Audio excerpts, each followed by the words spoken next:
नमस्कार प्रिय विद्यार्थियों। सिद्ध साहित्य के संबंध में जब हमने सिद्ध साहित्य की मुख्य विशेषताएं जो देखी है, जैसे उलटबासी, अंतः साधना, गुरु का महत्व, वारुणी प्रेरित साधना, रहस्यपंथ, चमत्कार प्रदर्शन, ये सिद्ध साहित्य की विशेषताएं थी जिस पर हमने पिछली कक्षा में चर्चा की। अब हम देखते हैं कि प्रमुख सिद्ध कौन कौन से हैं और उनके साहित्य की विशेषताएं क्या है या उनका दार्शनिक विचार क्या है।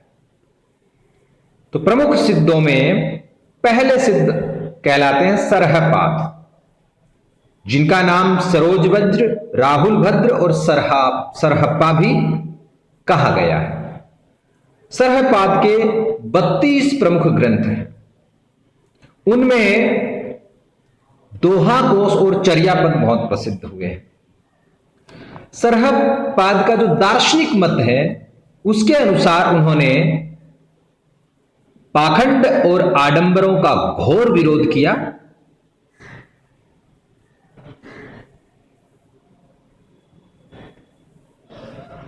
साथ ही साथ गुरु को पूज्य माना।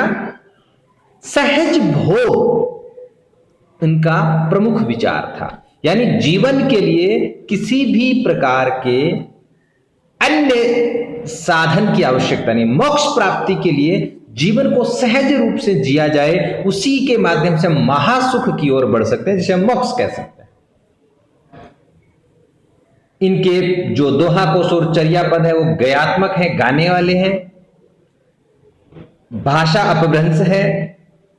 अंत्य साधना पर अत्यधिक बल दिया गया है। शास्त्र का जो पथ है या पंडितों के संबंध में इनका जो सिद्धांत है वो खंडन का है और इसीलिए अंत्य साधना पर ये बल देते हैं।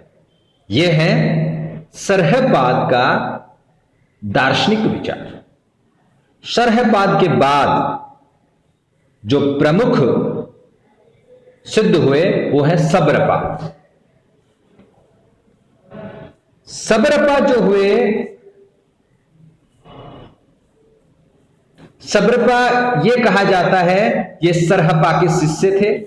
इनका भी एक प्रसिद्ध ग्रंथ है वो चर्यापद है। सब्रपा ने ऐसा कहा जाता है सब्रों जैसा जीवन जीने के कारण ये सब्रपा कहलाए। लेकिन इनका जो मत था वो ये था कि सहज जीवन जी करके ही हम महासुख को प्राप्त कर सकते हैं, वही जो सरहपा का था। इन्होंने माया मोह सांसारिक आकर्षणों का विरोध किया। साधारण जीवन जीने का संदेश दिया। अब तीसरे सिद्ध हुए हैं लुइपा। ये सब्रपा के शिष्य थे। कहते हैं कि 84 सिद्धों में इनका सबसे ऊंचा स्थान है। लुइपा के बारे में यह कहा जाता है कि इनकी साधना से प्रेरित होकर उड़ीसा के राजमंत्री इनके शिष्य हो गए थे।